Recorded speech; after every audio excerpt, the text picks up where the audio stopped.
At my son's funeral, his wife's lover leaned over and whispered, "Don't worry, old man, I'll spend his millions better than he did." Suddenly, my son chuckled in the coffin.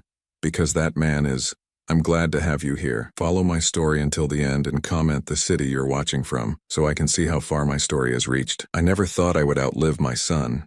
At 62, I had always imagined Milton would be the one standing over my grave, not the other way around. But there I was, March 18th, 2024, staring at a mahogany casket that supposedly contained my 37-year-old boy. The Morrison funeral home smelled like lilies and grief. The air was thick with whispered condolences and the rustle of black fabric. I stood in the front row, my hands clasped so tightly my knuckles had gone white. Milton's wife, Mallory, sat beside me, dabbing at her eyes with a tissue that seemed more for show than actual tears. 3 days earlier, I had received the call that shattered my world. Milton had suffered a massive heart attack at his office. By the time paramedics arrived, it was too late. 37 years old, healthy as a horse, dead from cardiac arrest. The doctor said it happened sometimes, especially with the stress of running a $12 million business empire. I should have been devastated, I should have been broken, but standing there, listening to the pastor drone on about eternal rest and heavenly peace, something felt wrong, not just the obvious wrongness of burying your child, but something else, something I couldn't quite put my finger on. The guest list was extensive. Milton had been well loved in the business community, respected by colleagues, cherished by friends. At least, that's what I had always believed. But as I watched people file past the casket, offering their hollow words of comfort, I began to notice things. Mallory's grief seemed calculated. She cried at precisely the right moments, accepted condolences with the perfect amount of dignity, and somehow managed to look devastatingly beautiful in her black designer dress. For a woman who had just lost her husband of 9 years, she seemed remarkably composed. Then there was Derek Morrison, Milton's business partner and Mallory's supposed friend. He stood near the back of the room, his eyes not on the casket but on Mallory. Every time she moved, his gaze followed. When she spoke to other guests, he listened intently. When she touched her hair nervously, he leaned forward slightly, as if connected to her by some invisible string. I had met Derek dozens of times over the years. He was Milton's right hand at the company, the man who handled the financial side while my son focused on operations. A smooth talker with perfectly styled hair and expensive suits, Derek had always struck me as the type of man who measured everything by its potential value. The service dragged on. People shared memories of Milton that sounded rehearsed, sanitized versions of a life I knew had been much more complex. My son had been passionate, sometimes reckless, fiercely loyal to those he loved. But listening to these speeches, you would think he was some kind of saint who never raised his voice or made a questionable decision. When it came time for the family to say their final goodbyes, I found myself walking toward the casket with leaden feet. Milton looked peaceful, his hands folded over his chest, wearing the navy suit I had bought him for his wedding day. His face was pale but serene, younger somehow than his 37 years. I leaned down and whispered, "I'm going to miss you, son. I'm sorry I couldn't protect you." As I stepped back, Mallory approached the casket. Her performance was flawless, the grieving widow saying goodbye to her beloved husband. She placed a single white rose on his chest and murmured something I couldn't hear. Then Derek appeared beside me. I hadn't noticed him approaching, but suddenly he was there, close enough that I could smell his expensive cologne. He leaned toward my ear, and what he said next changed everything. "Don't worry, old man," he whispered, his voice barely audible but dripping with satisfaction. "I'll spend his millions better than he ever did." The words hit me like a physical blow. I turned to stare at Derek, but his expression was neutral, almost bored. Had I misheard? Had grief finally driven me to hallucinations? But then something impossible happened. From inside the casket came a sound that made my blood freeze. A soft chuckle, quiet, barely perceptible, but unmistakably Milton's laugh. I gripped the edge of the casket, my heart hammering against my ribs. Derek had heard it too. His face had gone pale, and he took a quick step backward. Around us, the funeral continued, no one else seeming to notice anything unusual. "Did you?" I started to ask Derek, but he was already walking away, moving quickly toward the exit. I stared down at Milton's still face, searching for any sign of movement. Nothing. His chest didn't rise or fall. His eyelids didn't flutter. He looked exactly like what he was supposed to be, a dead man. But I knew what I had heard, that soft, knowing chuckle that meant Milton found something amusing. It was the same laugh he had used as a child when he knew a secret that adults hadn't figured out yet. The same laugh he had made when he beat me at chess for the first time. The same laugh that meant he was 3 steps ahead of everyone else in the room. The rest of the service passed in a blur. I went through the motions of accepting condolences, shaking hands, nodding at appropriate moments. But my mind was racing. Derek's whispered words kept echoing in my head. I'll spend his millions better than he ever did. What did that mean? And how could Milton have laughed when he was supposed to be dead? As the funeral home began to empty, I found myself alone with the casket for a moment. Mallory was outside, graciously accepting flowers and condolences from the last few guests. The funeral director was busy with arrangements for the burial the next day. I leaned close to the casket again, my voice barely a whisper. "Milton, son, if you can hear me?" Nothing. No response, no movement, no mysterious laughter. Just the profound silence of death. But as I straightened up, I noticed something that made my stomach drop. Milton's wedding ring was missing. The simple gold band I had helped him choose 9 years ago, the one he never took off, was gone from his finger. I looked around frantically, wondering if it had been removed for some funeral preparation reason. But morticians typically left wedding rings on the deceased. It was considered part of their final dignity, their lasting connection to love. So where was Milton's ring? And why did its absence feel like another piece of a puzzle I was only beginning to understand? The drive home was torture. Every traffic light seemed to last forever. Every mile stretched into eternity. I kept replaying the events at the funeral home, trying to make sense of what I had experienced. Derek's cruel whisper, Milton's impossible laughter, the missing wedding ring. None of it made sense individually, but together, they painted a picture I wasn't ready to accept. My house felt enormous and empty when I walked through the door. I had lived there alone since my wife Sarah passed away 8 years ago, but it had never felt this hollow. The silence pressed against my eardrums like a physical weight. I poured myself 3 fingers of whiskey and sat in my recliner, staring at the framed photos on the side table. Milton at his high school graduation, beaming with pride. Milton and Mallory on their wedding day, looking like they had stepped out of a fairy tale. Milton last Christmas, laughing at some joke I couldn't remember now. The phone rang, jarring me from my thoughts. It was Mallory, her voice soft and fragile. "Joel, I just wanted to thank you for today. Milton would have been so proud of how beautiful the service was." "Yes," I managed, my throat tight. "It was lovely. I know this is difficult, but we need to talk about arrangements. The lawyer wants to meet with us next week about the will and the business. Derek thinks we should—" "Derek thinks?" I interrupted, the whiskey making me bolder than usual. "Since when does Derek think for our family?" There was a pause. "He's been such a help, Joel. I don't know what I would do without him during this time." "I bet you don't," I thought, but I kept it to myself. "We'll talk later, Mallory. I need some time." After I hung up, I sat in the growing darkness of my living room, pieces of a terrible picture beginning to form in my mind. Derek's whispered threat, Mallory's convenient grief, Milton's missing wedding ring, and that impossible moment of laughter from a dead man. Something was very, very wrong, and I was going to find out what. The grandfather clock in the hallway chimed 11 times as I finally headed to bed, but sleep wouldn't come. Every time I closed my eyes, I heard that soft chuckle again, Milton's laugh full of secrets and hidden knowledge. "What did you know, son?" I thought, staring at the ceiling. "And how can I find out when you're supposed to be gone forever?" Outside my window, a car engine started and drove away into the night. But it wasn't until the next morning that I would realize someone had been watching my house, waiting to see what the old man might figure out next. I didn't sleep. How could I? Every time I closed my eyes, I heard that soft chuckle echoing from the mahogany casket. By 5 in the morning, I gave up and made coffee, my hands shaking as I measured the grounds. The morning news droned in the background, but I wasn't really listening. My mind kept circling back to the same impossible questions. How does a dead man laugh? Why was Derek so confident about spending Milton's money? And where was my son's wedding ring? I needed answers, and I knew where to start. St. Mary's Hospital sat on the outskirts of town like a concrete fortress against human suffering. I had driven past it countless times over the years, but never imagined I would be walking through its doors seeking answers about my son's death. The information desk was staffed by a tired-looking woman with kind eyes who directed me to the cardiac unit. My shoes echoed against the polished floors as I made my way through corridors that smelled of disinfectant and barely suppressed despair.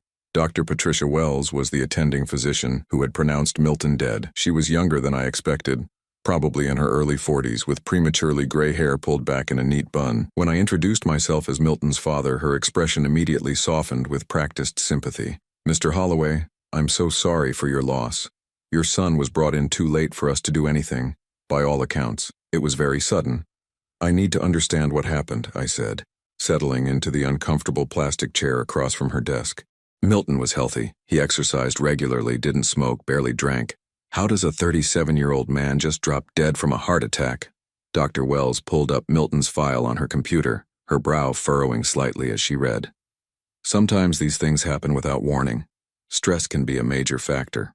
Was your son under any particular pressure lately? I thought about that. Milton had always been driven, but lately he had seemed different, more secretive. He would cut phone calls short when I entered the room, claim he was too busy to have our usual Sunday dinners. I had attributed it to the normal pressures of running a business, but now I wondered if there had been something more. Can you tell me who brought him in? I asked. His business partner, Derek Morrison. He said he found Mr. Holloway collapsed in his office around 6:30 in the evening. And you didn't find that odd? That Derek happened to be there so late? Dr. Wells looked uncomfortable. Mr. Holloway, I understand you're looking for answers, but sometimes there simply aren't satisfying explanations for tragedy. I leaned forward. Doctor, humor me. In your medical opinion, is there anything about my son's case that struck you as unusual? She was quiet for a long moment, her fingers drumming against the desk. Finally, she sighed. The only thing that seemed odd was how quickly rigor mortis set in. Usually it takes several hours, but your son's body showed signs of rigidity much sooner than normal. What would cause that? Extreme physical exertion before death. Certain medications, environmental factors. She paused. Or if the time of death was incorrect, my blood ran cold. Incorrect how? If someone had died earlier than reported and the body was kept in cold storage, it might explain the accelerated rigor mortis. She shook her head quickly. But that's highly unlikely in this situation. I thanked Dr. Wells and left the hospital with more questions than answers. If Milton had died earlier than reported, that would mean Derek had lied about finding him at 6:30. But why would he do that? And how would he have kept Milton's body cold? My next stop was Milton's office building, a gleaming 20-story structure in the heart of the business district. The elevator carried me to the 15th floor, where Holloway Morrison Enterprises occupied the entire level. The receptionist, a young woman named Jennifer, whom I had met at several company Christmas parties, looked surprised to see me. Mr. Holloway, I didn't expect... we're all so sorry about Milton. Thank you, Jennifer. I was wondering if I could take a look at Milton's office. There might be some personal items. She glanced nervously toward the corner office. I'm sorry, but Mr. Morrison said the office was off limits until the lawyers sort everything out. Derek said that? I tried to keep my voice level. He said it was for legal reasons, something about preserving the business records. She lowered her voice. Between you and me, he's been acting strange since it happened. He's been here every night, going through files, making phone calls. Every night? Yes, sir. He was here until almost midnight yesterday, even though it was the day of the funeral. I only know because I forgot my purse and came back for it. This was getting stranger by the minute. Why would Derek be working so late on the day of Milton's funeral? What was so urgent that it couldn't wait? Jennifer, can you tell me about the day Milton died? What time did Derek leave that evening? She thought for a moment. That's the thing. Derek was here when I left at 5, but he said he was heading out too. He seemed in a hurry to get somewhere. So Derek had lied about the timeline. If he left at 5 but claimed to find Milton's body at 6:30, where had he been for that hour and a half? I was about to ask more questions when the elevator doors opened and Derek himself walked out. He was impeccably dressed as always, but there were dark circles under his eyes that suggested he wasn't sleeping well either. Joel. He seemed genuinely surprised to see me. What brings you here? I wanted to collect some of Milton's personal things, I said, watching his face carefully. Of course. Although the lawyers advised me to keep the office sealed for now, legal liability, you understand. But once the estate is settled... He trailed off, his eyes darting away from mine. Derek, can I ask you something? Jennifer mentioned you've been working late every night since Milton died. That seems like odd timing. His jaw tightened almost imperceptibly. Someone has to keep the business running. Milton would have wanted that. And you were here the night he died, working late? I've already given my statement to the police and the doctors. Milton collapsed around 6:30. I found him and called 911 immediately. His voice had taken on a defensive edge. But Jennifer said you left at 5. Derek's face flushed. Jennifer must be confused. It's been a traumatic time for everyone. Before I could press further, he excused himself and disappeared into Milton's office, closing the door firmly behind him. I caught a glimpse of stacks of papers on the desk and what looked like an open safe in the corner. As I rode the elevator down, Jennifer's words echoed in my head. Derek had been there every night, going through files that supposedly belonged to a dead man who could no longer protect his own interests. My last stop of the day was the Morrison Funeral Home, where I requested to speak with the director about the preparation of Milton's body. Harold Morrison, a thin man with pale hands and a perpetually sympathetic expression, led me to his office. "Mr. Holloway, I hope everything met with your approval yesterday. Your son looked very peaceful." "He did," I agreed. "I was wondering about his personal effects, specifically his wedding ring." Morrison consulted his paperwork. "There's no mention of a wedding ring in our intake notes. Sometimes jewelry is removed at the hospital for medical procedures. But wouldn't it have been returned?" "Typically, yes, unless—" He paused, looking uncomfortable. "Unless what?" "Unless the family requested its removal for safekeeping. Sometimes valuable pieces are given to the spouse before the service, so Mallory could have taken Milton's ring. But why? And why hadn't she mentioned it?" Morrison cleared his throat. "There was one other thing that seemed unusual. The body was brought to us much colder than normal. Usually, by the time we receive someone from the hospital, body temperature has begun to normalize. But your son was still quite cold, as if he had been refrigerated."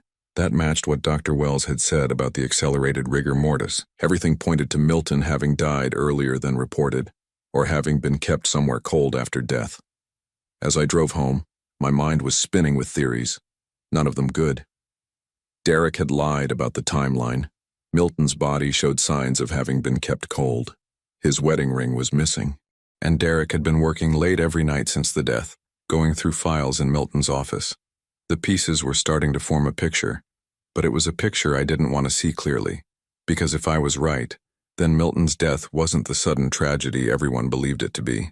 My phone rang as I pulled into my driveway. It was Mallory, and her voice was strained. "Joel, we need to talk. Can you come over tonight? There's something important about Milton that I need to tell you."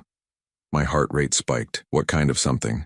"I can't say over the phone, but it's about why he's been acting strange lately. Please. Joel, I think you need to know the truth." After I hung up, I sat in my car for several minutes staring at my house. The truth. Finally, someone was ready to tell me the truth about what had happened to my son. But as I walked toward my front door, I couldn't shake the feeling that the truth might be worse than anything I'd imagined. Because if Milton really had been acting strange lately, if there really were secrets he had been keeping, then maybe his death wasn't the random tragedy it appeared to be. Maybe someone had wanted my son dead, and maybe that someone was now preparing to inherit everything he had worked for. The key turned in my lock with a soft click, and I stepped into my empty house wondering if I was strong enough to handle whatever Mallory was about to tell me. Outside, darkness was falling, and somewhere in the city, Derek Morrison was probably going through more of my dead son's files, looking for whatever he needed to secure his claim to $12 million. But there was something Derek didn't know yet, something I was just beginning to understand. Dead men don't laugh.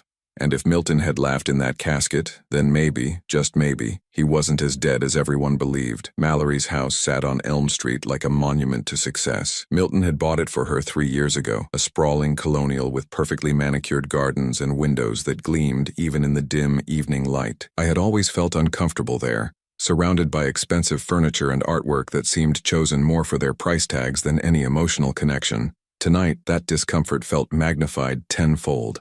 Mallory answered the door wearing a black silk robe, her hair pulled back in a way that managed to look both casual and elegant. Her eyes were red-rimmed, but I couldn't tell if it was from genuine grief or carefully applied makeup. "Joel, thank you for coming." She stepped aside to let me in.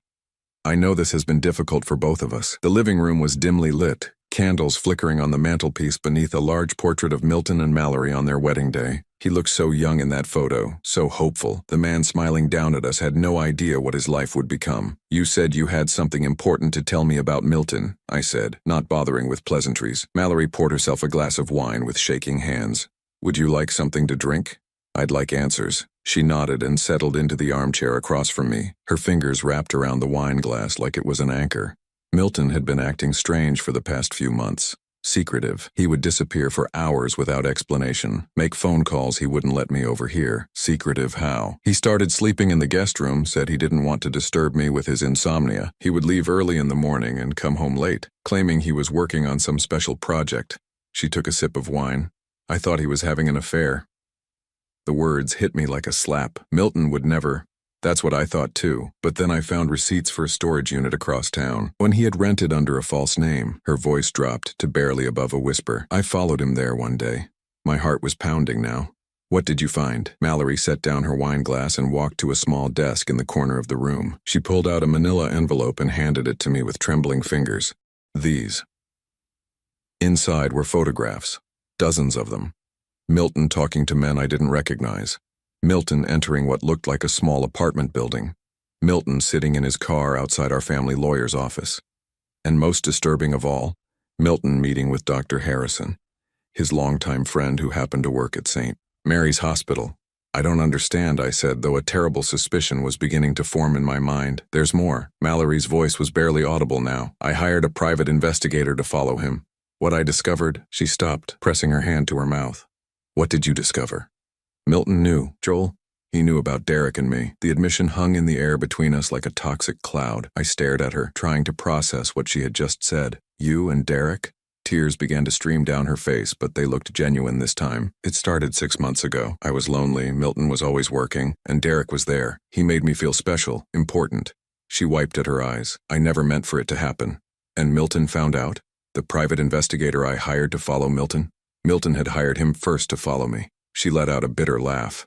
We were both spying on each other, both discovering terrible secrets. My mind was reeling. If Milton had known about the affair, then Derek's whispered threat at the funeral took on an entirely different meaning. But it still didn't explain the most important question. Mallory, how did Milton die? Really? She looked up at me with eyes full of something that might have been fear. That's just it, Joel. I don't think he did. The room seemed to tilt around me. What? The night he supposedly died, I was with Derek at his apartment. We have alibis for each other. But Joel, Milton had been planning something. The storage unit was full of documents, cash, fake identification papers. It looked like he was preparing to disappear. I gripped the arms of my chair, trying to steady myself. Are you saying Milton faked his own death? I'm saying it's possible. Dr. Harrison was his college roommate. They've been friends for 20 years. If anyone could help him stage his death, it would be someone with access to death certificates and morgue facilities. The pieces were falling into place with terrifying clarity. Milton's strange behavior, his meetings with Dr. Harrison, the inconsistencies in the timeline of his death, the body that was too cold, the accelerated rigor mortis, even that impossible laugh at the funeral. But why would he do this? I asked, though part of me was beginning to understand. Mallory stood and walked to the window, staring out at the dark street. Think about it, Joel. If Milton died, who would inherit everything? Me, his loving widow. And who have I been spending my time with? Derek, his business partner who knows every detail of the company's finances. He wanted to catch you, I said, the full scope of the plan becoming clear. He wanted to see what you and Derek would do if you thought he was dead. And we walked right into his trap. Mallory's voice was hollow. We've been planning how to liquidate assets, transfer funds, restructure the business. Derek even talked about selling the company and moving to the Cayman Islands. I felt sick. My son had orchestrated his own funeral to expose the people who were supposed to love him. The betrayal must have been devastating, but Milton had chosen a brilliant and terrible form of revenge. Where is he? I asked. Mallory shook her head. I don't know, but Joel, there's something else. Something worse. I wasn't sure I could handle anything worse, but I nodded for her to continue. Derek didn't just want to steal Milton's money. He was planning to make sure Milton could never come back. She turned to face me, her face pale. He's been researching ways to have Milton declared legally dead as quickly as possible. And he's been asking questions about you too. About me, your health, your finances, whether you have a will. Derek sees you as the only obstacle to complete control of Milton's estate. Her voice dropped to a whisper. I think he was planning to arrange an accident for you too. The full horror of the situation hit me like a physical blow. Derek hadn't just been betraying Milton with his wife. He had been planning to murder both of us for money, and Milton, somehow knowing this, had decided to fake his death to expose the conspiracy before it could destroy what was left of our family. We have to find him, I said, standing up. We have to warn him that Derek is planning something. There's one more thing, Mallory said, reaching into the desk drawer again. She pulled out a small key. I found this hidden in Milton's office at home. I think it might be to the storage unit. I took the key, my hands shaking. The address? She wrote it down on a piece of paper. Joel, what if we're wrong? What if Milton really is dead and we're just grasping at conspiracy theories because we can't accept the truth? I thought about that laugh I had heard at the funeral, soft, knowing, unmistakably my son's. Then we'll know for sure. But if he's alive and in danger, we're the only ones who can help him. As I drove across town toward the storage facility, my mind was spinning with questions and fears. If Milton was alive, why hadn't he contacted me? How long had he been planning this elaborate deception? And most importantly, what was his endgame? The storage facility sat on the outskirts of town, a collection of metal buildings surrounded by chain-link fence. It was nearly 10 o'clock, and the place was deserted except for a single security guard who barely looked up from his magazine as I drove through the gate. Unit number 73 was in the back row, hidden from the main road. My hands were shaking as I inserted the key into the lock. It turned easily, and the metal door rolled up with a rusty squeal. What I found inside confirmed my worst fears and greatest hopes. The unit was set up like a command center. Corkboards covered with photographs and documents lined the walls. A small desk held stacks of legal papers, financial records, and what looked like surveillance equipment. But most telling of all was the small refrigerator in the corner, humming quietly in the darkness. I opened it and found vials of some kind of medication, along with detailed instructions in Milton's handwriting. The label read, "Temporary paralysis agent, mimics cardiac arrest symptoms." My son had drugged himself to fake his own death. I was still staring at the vials when I heard footsteps behind me. I spun around expecting to see Milton emerging from the shadows. Instead, Derek stood in the doorway, his expensive suit rumpled, his usually perfect hair disheveled, and in his hand was a gun pointed directly at my chest. "Hello, Joel," he said, his voice cold and calculating. "I was wondering when you would find this place. Milton always said you were too smart for your own good." My mouth went dry. "Derek, what are you doing here?" He smiled, but it didn't reach his eyes. "The same thing you are, I imagine, looking for answers about our dear departed Milton." He stepped into the storage unit, forcing me backward. "The difference is I already found what I was looking for, and what was that? Proof that your son is a very clever, very dangerous man who needs to be stopped before he ruins everything." Derek's finger moved to the trigger. "The question is, Joel, are you going to help me find him, or are you going to be another problem I need to solve?" I looked into Derek's eyes and saw something that chilled me to the bone. This wasn't just about money anymore. This was about a man who had been backed into a corner and was willing to kill to protect his secrets. And somewhere out there, my son was alive but in terrible danger, unaware that his carefully laid plans had been discovered by the very man who wanted him dead. The gun in Derek's hand looked enormous in the dim light of the storage unit. I had never stared down the barrel of a weapon before, and the experience was surreal, like watching a movie where I was both the audience and the victim. "You don't want to do this," I said, surprised by how steady my voice sounded. Derek laughed, but it was nothing like Milton's warm chuckle. This was sharp, bitter. The sound of a man who had already crossed too many lines to worry about one more. "You're right, I don't want to, but your son has forced my hand. Milton is dead," I said, testing him. "Please, Joel, don't insult my intelligence." Derek gestured at the medical equipment surrounding us. "Your boy staged quite an elaborate performance. Temporary paralysis drugs, a friend in the hospital willing to falsify records, even a complicit funeral director. It's impressive, really."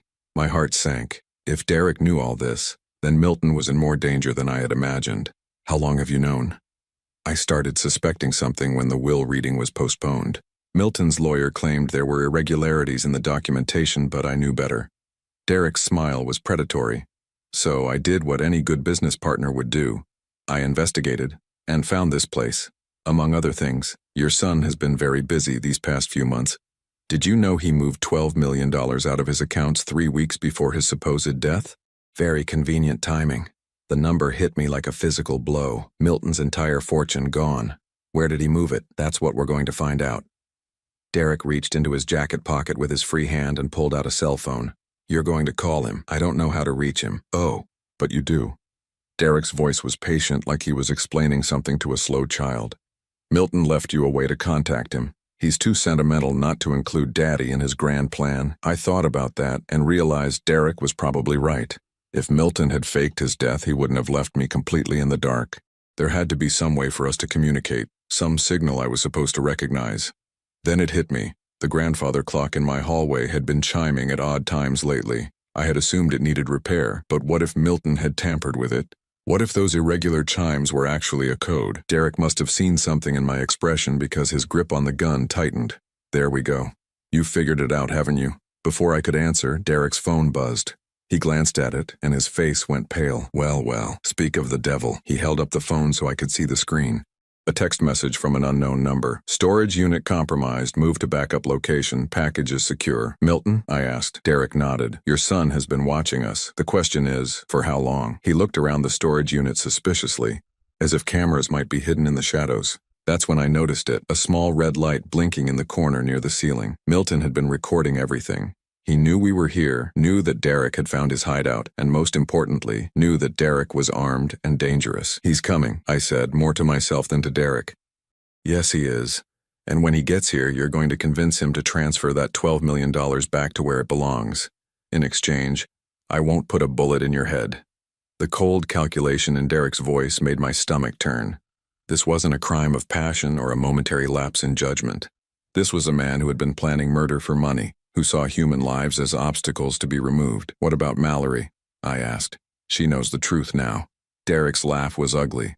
"Mallory will do whatever I tell her to do. She's too compromised to run to the police and too scared to cross me." He paused. "Besides, she doesn't know about the gun." A new horror crept into my mind. "You're going to kill her too. Eventually. Can't have loose ends." Derek glanced at his watch. "But first things first. Your son should be arriving any minute now." As if summoned by his words, we heard the sound of a car engine outside. Derek motioned for me to move toward the back of the storage unit, keeping the gun trained on my chest. My heart was pounding so hard I could hear it in my ears. Footsteps approached, slow and deliberate. Then a voice I had thought I would never hear again called out into the darkness. "Dad, are you in there?" Milton, alive, real, and walking into a trap. "Tell him to come in," Derek whispered. "Don't try to warn him, or you'll be dead before he takes another step." I opened my mouth, but the words wouldn't come. How could I lure my son into danger? How could I be the bait in his own destruction? "Dad?" Milton's voice was closer now, just outside the storage unit. "I'm here," I finally called out, my voice cracking. "I'm here, son." Milton appeared in the doorway, and for a moment I forgot about the gun, forgot about Derek, forgot about everything except the overwhelming relief of seeing my child alive. He looked thinner than before. His hair was longer, and there were new lines around his eyes that spoke of stress and sleepless nights. But it was unmistakably him. "Jesus, Dad, when I saw Derek's car, I thought—" Milton stopped mid-sentence as he noticed Derek standing in the shadows. "Oh. Hello, Milton." Derek stepped forward, keeping the gun pointed at me but clearly visible to my son. "Quite a performance you put on." I was almost convinced. Milton's eyes darted between Derek and me, calculating rapidly. "Let him go, Derek. This is between you and me. Actually, it's between me and $12 million that rightfully belongs to the company. Your little disappearing act doesn't change the terms of our partnership agreement." "Partnership?" Milton laughed, and for the first time I heard real bitterness in his voice. "You mean your plan to steal everything I built while sleeping with my wife?" Derek's face flushed. "Mallory came to me, Milton. She was lonely, neglected. You were so busy playing business mogul that you forgot you had a wife." "I knew about the affair for months," Milton said quietly. "I also knew you were planning to have me killed." The admission hung in the air like a bomb. Derek's hand wavered slightly, surprise flickering across his features. "That's impossible." Milton reached into his jacket pocket slowly, keeping his movements visible. He pulled out a small recording device. "August 15th, 2024. You and Mallory in your apartment discussing how to arrange an accident for me. Something that would look natural but happen soon enough that you could liquidate the business assets before anyone started asking questions." Derek's face had gone white. "You were supposed to be dead. Funny thing about death, it gives you a lot of time to think and plan." Milton's voice was calm, almost conversational. "Did you really think I would just roll over and let you destroy everything? Let you hurt my father?" "Your father was next on the list," Derek said, his desperation making him cruel. "Old man has a heart condition, doesn't he? Grief over losing his son, too much stress. These things happen." Rage surged through me, hot and pure. This monster had been planning to kill both of us, to wipe out our entire family for money that he had never earned. "The police are already on their way," Milton continued. "I've been recording everything since you walked into this storage unit. Attempted murder, conspiracy, theft. You're looking at life in prison, Derek." Derek's eyes darted around wildly, like a trapped animal. "You're bluffing." "Am I?" Milton pulled out his phone and showed Derek the screen. A call to 911 was in progress, had been for the past 10 minutes. They've been listening to everything. In the distance, I could hear sirens approaching. Derek heard them too, and something in his expression snapped. The careful calculation was replaced by pure panic. "If I'm going down, I'm taking you both with me," he snarled, swinging the gun toward Milton. I don't remember making the decision to move. One moment I was standing frozen in terror. The next I was throwing myself forward, knocking Derek off balance just as the gun fired. The sound was deafening in the enclosed space, and I felt something hot graze my shoulder as we both went down. Milton was on Derek in an instant, wrestling for control of the weapon. They rolled across the concrete floor, grunting and swearing, the gun skittering away into the darkness. I scrambled after it, my shoulder screaming with pain, but managed to kick it out of reach just as the storage facility was flooded with red and blue lights. Police officers swarmed into the unit, shouting orders, separating us, securing the scene. Derek was handcuffed and dragged away, still screaming threats and accusations. The recording device and surveillance equipment were bagged as evidence. Paramedics checked my shoulder, just a graze, they said, though it hurt like hell. Through it all, Milton stood beside me, his hand on my uninjured shoulder, real and solid and alive. "Why didn't you tell me?" I asked when the chaos had died down enough for us to talk. Milton looked exhausted, older than his 37 years. "Because I knew you wouldn't let me do it. You would have tried to talk me out of it, tried to find some other way. There had to be another way. Was there?" Milton's voice was quiet, but firm. "Derek was planning to kill us both, Dad. The only way to stop him was to make him reveal his true nature. And the only way to do that was to make him think he had won." I thought about that as we gave our statements to the police, as Derek was taken away in the back of a patrol car, as the storage unit was sealed off as a crime scene. Milton had risked everything, his identity, his fortune, his relationships, to expose a conspiracy that would have destroyed our family. "What happens now?" I asked as we finally walked out of the storage facility together. Milton was quiet for a long moment. "Now I have to figure out how to come back from the dead. Legally speaking, it's going to be complicated." "And Mallory?" His jaw tightened. "Mallory made her choice. She'll have to live with the consequences." We stood by his car, a beat-up sedan that was nothing like the luxury vehicles he used to drive. He looked different in the harsh fluorescent light of the parking lot. Harder, more cautious, like a man who had learned not to trust the people closest to him. "I'm proud of you," I said finally. "What you did took incredible courage." Milton smiled for the first time since I had seen him in that doorway. It was a tired smile, tinged with sadness, but it was genuine. "I learned from the best, Dad. You taught me that family is worth fighting for, no matter the cost." As we drove away from the storage facility, I realized that Derek had been wrong about one thing. This hadn't been about money, not really. It had been about trust and betrayal, and the lengths a son will go to protect the people he loves. Milton was alive. Our family was safe, and sometimes, that's all the victory you can ask for. The safe house Milton had been living in for the past 3 days was a modest apartment above a used bookstore on the outskirts of town. As we climbed the narrow stairs, my shoulder still aching from Derek's bullet graze, I couldn't help but marvel at how thoroughly my son had planned his resurrection. "Dr. Harrison helped me find this place," Milton explained, unlocking the door. "He's been the only person who knew the truth from the beginning." Inside, the apartment was spartanly furnished but functional. A single bed, a small kitchenette, and a desk covered with legal documents and financial papers. It looked like the hideout of a man who had been planning his return from the dead with methodical precision. "Coffee?" Milton asked, moving to the kitchen like this was a normal father-son visit. "Please." I settled into the one comfortable chair, wincing as the movement pulled at my bandaged shoulder. "Milton, we need to talk about what happens next." He paused in the act of measuring coffee grounds. "I know what you're going to say, Dad, that I should have trusted you from the beginning, that we could have found another way. Actually, I was going to say that I understand why you did it."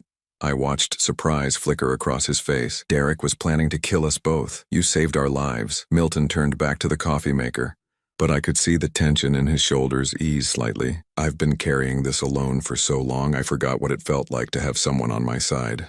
You're not alone anymore." I leaned forward, ignoring the pain in my shoulder. "But son, we have a problem. Derek may be in jail, but Mallory is still out there and she knows you're alive." Milton nodded grimly.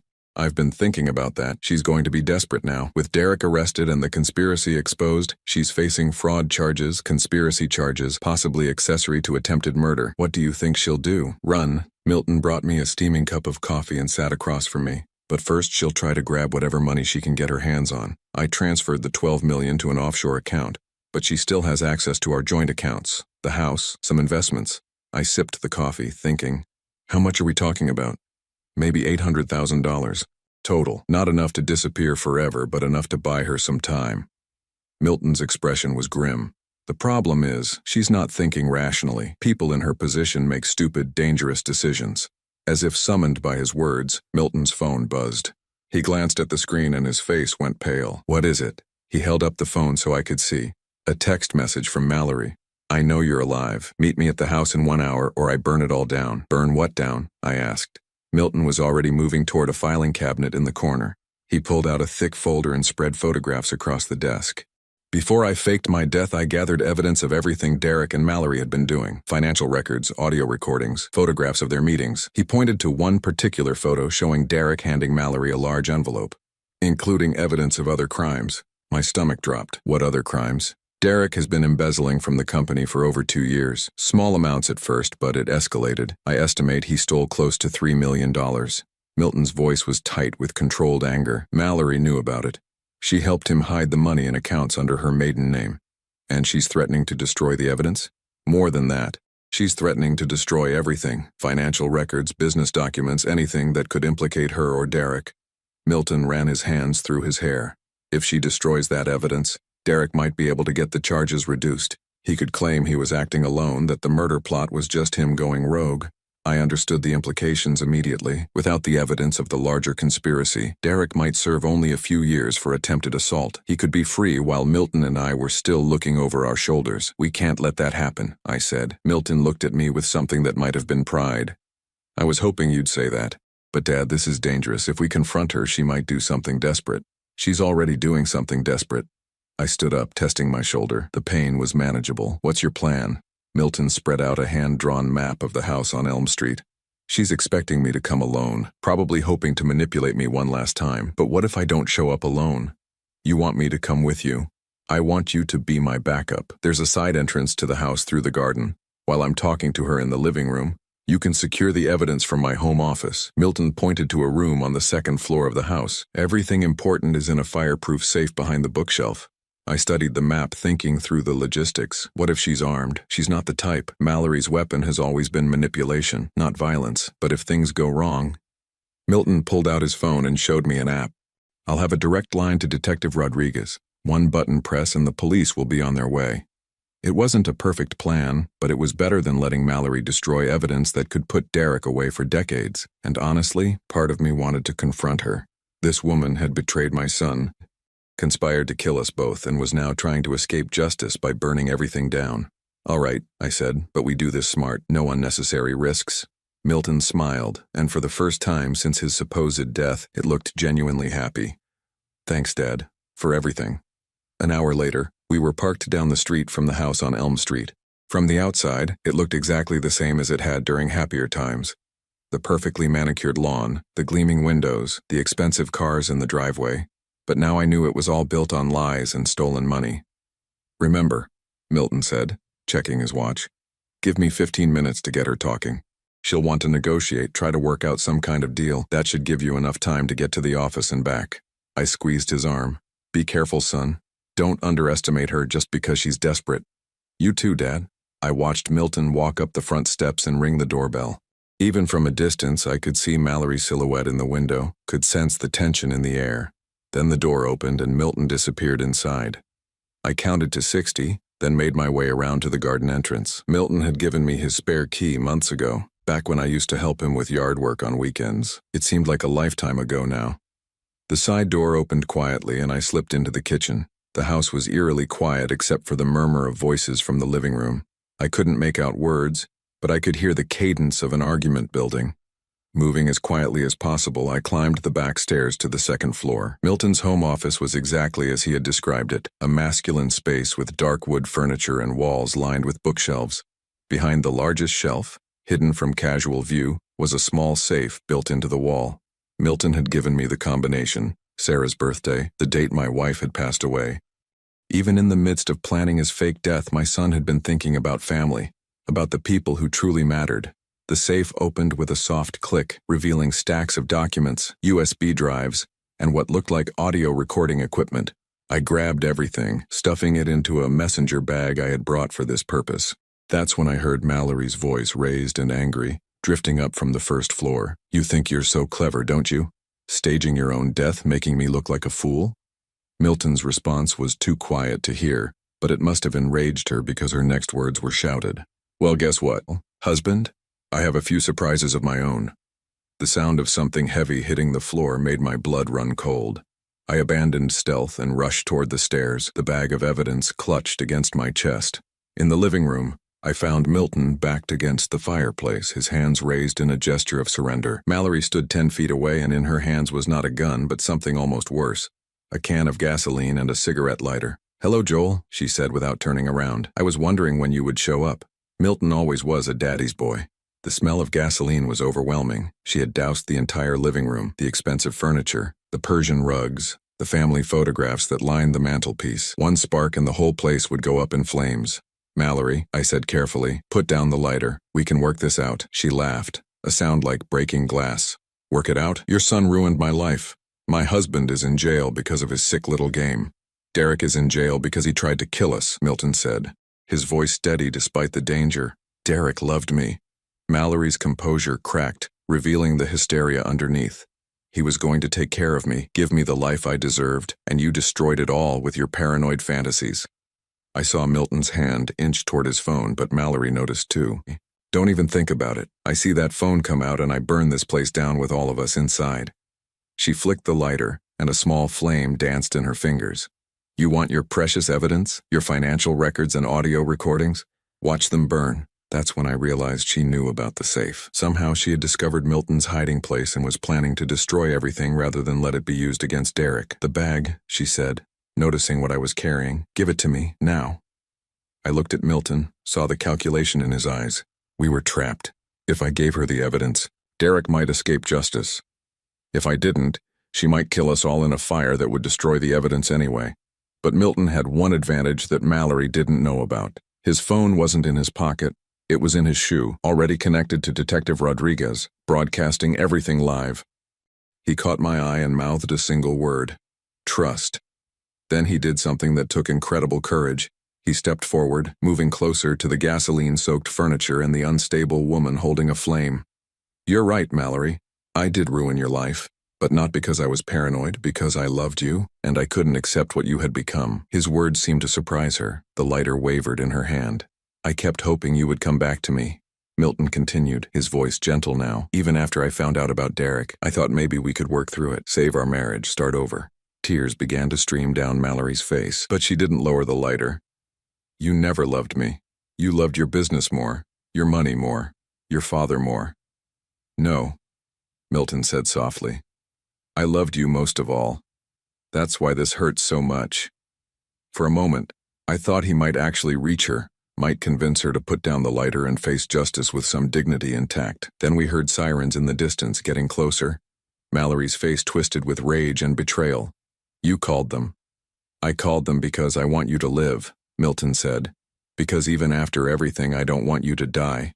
She raised the lighter toward the gasoline-soaked curtains, and I knew we were out of time. Mallory, don't, I shouted, lunging forward with the bag of evidence. But it was too late. The flame touched the fabric and the room exploded into fire. The fire moved faster than I could have imagined. What started as a small flame on the curtains became a wall of heat and smoke in seconds. The gasoline-soaked furniture ignited like it had been waiting for this moment, filling the room with orange light and the acrid smell of burning fabric. Milton grabbed my arm and pulled me toward the kitchen. This way, Dad. Behind us, I could hear Mallory screaming, not in pain, but in rage and frustration. She had realized that her final act of destruction would accomplished nothing except putting all of us in danger. We stumbled through the smoke-filled hallway as sirens wailed outside.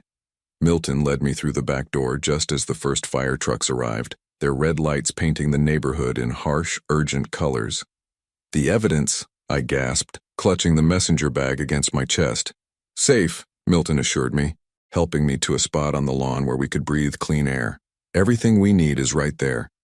Police officers were already surrounding the house, some helping firefighters connect hoses while others secured the perimeter. Detective Rodriguez appeared beside us, her expression grim but relieved. Are you both all right? She asked, checking us for injuries. We're fine, Milton said, but Mallory is still inside. As if summoned by his words, we heard shouting from the front of the house. Through the smoke and chaos, I could see firefighters carrying someone out. Mallory, unconscious but breathing, overcome by smoke inhalation. "She'll be fine," Detective Rodriguez said, following my gaze. "And she'll be in custody as soon as she's medically cleared." I watched as paramedics loaded Mallory into an ambulance. Even unconscious, even defeated, she looked beautiful. It was easy to understand how Milton had fallen in love with her, how Derek had been willing to risk everything for her attention, but beauty without character was just an empty shell, and Mallory had proven that she was hollow at her core. "What happens now?" I asked. Detective Rodriguez gestured toward the messenger bag I was still holding. "Now we use this evidence to make sure Derek Morrison spends the rest of his life in prison. Attempted murder, conspiracy, embezzlement, he's looking at 30 years minimum. And Mallory? Arson, conspiracy, accessory to embezzlement. She'll probably get 15 to 20. The detective's expression was professionally neutral, but I could see satisfaction in her eyes. Justice isn't always perfect, but sometimes it's thorough. Milton was staring at the burning house, watching flames consume what had once been his home. "I built that place for her," he said quietly. "Picked out every piece of furniture, every painting, every fixture. I thought if I gave her a perfect life, she would be happy. You can't buy happiness, son, and you certainly can't buy love." He nodded, but I could see the sadness in his eyes. Despite everything Mallory had done, despite her betrayal and her willingness to see us both dead, Milton had genuinely loved her. That kind of love doesn't disappear overnight, even when it's proven to be one-sided. "Mr. Holloway?" A young police officer approached us with a clipboard. "We need to get your statements about what happened inside the house." For the next 2 hours, we sat in the back of a police car and recounted everything. Milton's elaborate plan to fake his death, Derek's conspiracy to steal the business, Mallory's final desperate attempt to destroy evidence. It sounded like something from a crime novel, too complex and dramatic to be real. But the evidence didn't lie. The audio recordings from Milton's phone had captured everything. Derek's confession, his threats, Mallory's admission of arson. Combined with the financial records and photographs from the safe, it painted a complete picture of a conspiracy that had been months in the making. By dawn, the fire was out, and the house was a charred skeleton. Most of the structure had survived, but the interior was gutted. Everything Milton had built with Mallory, all those years of marriage and shared dreams, had literally gone up in smoke. "I'm sorry," I said, as we stood looking at the ruins. Milton shook his head. "Don't be. This needed to happen. Not the fire, but the end of it all. I was holding on to something that was never real to begin with." Detective Rodriguez approached us one final time before we left. "Derek Morrison has agreed to plead guilty to all charges in exchange for a life sentence without the possibility of parole. He wants to avoid the death penalty." I felt a grim satisfaction. Derek would spend the rest of his life in a cell, thinking about how his greed had cost him everything. It wouldn't bring back the trust he had violated or the innocence he had destroyed, but it was justice nonetheless. "What about the business?" I asked Milton as we drove away from Elm Street. "Holloway Morrison Enterprises dies with this scandal," Milton said. "But I've been thinking about starting over. Something smaller, more personal, maybe something we could run together." The idea surprised me. I was 62 years old, supposedly ready for retirement, not new ventures. But the thought of working alongside my son, of building something honest and clean from the ground up, was appealing. "What did you have in mind?" Milton smiled, and for the first time in months, it reached his eyes. "Security consulting. Help people protect themselves from the kind of betrayal we just went through.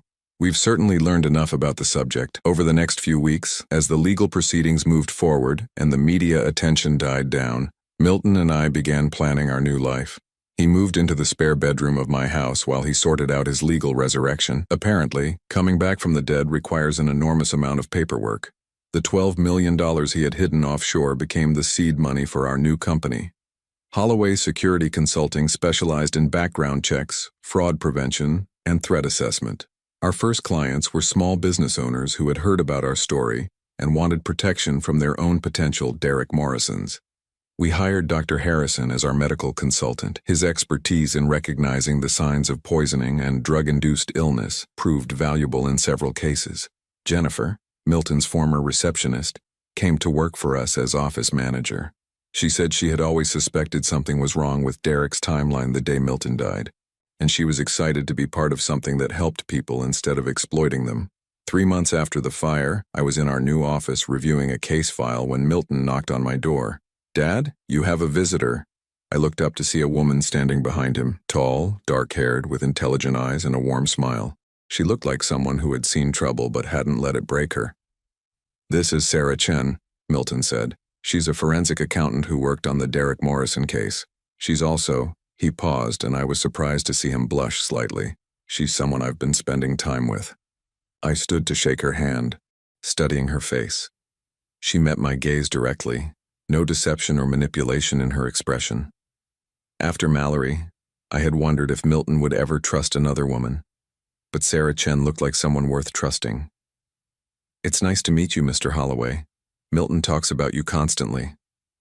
"Please, call me Joel, and thank you for your work on the case. I know it couldn't have been easy sorting through Derek's web of lies." "Actually, it was satisfying," she said with a slight smile. "I specialize in financial fraud cases, and Derek Morrison was one of the most thorough criminals I've ever investigated. It felt good to see justice served." We talked for a few minutes about the case, about our new business, about Milton's adjustment to being alive again. Sarah was clearly intelligent and principled, and the way she looked at Milton suggested genuine affection rather than gold-digging opportunism. After she left, Milton lingered in my office. "She seems wonderful," I said. "She is. Dad, I know it's soon after everything that happened, but Sarah makes me feel like I can trust again, like I can build something real with someone." I thought about that.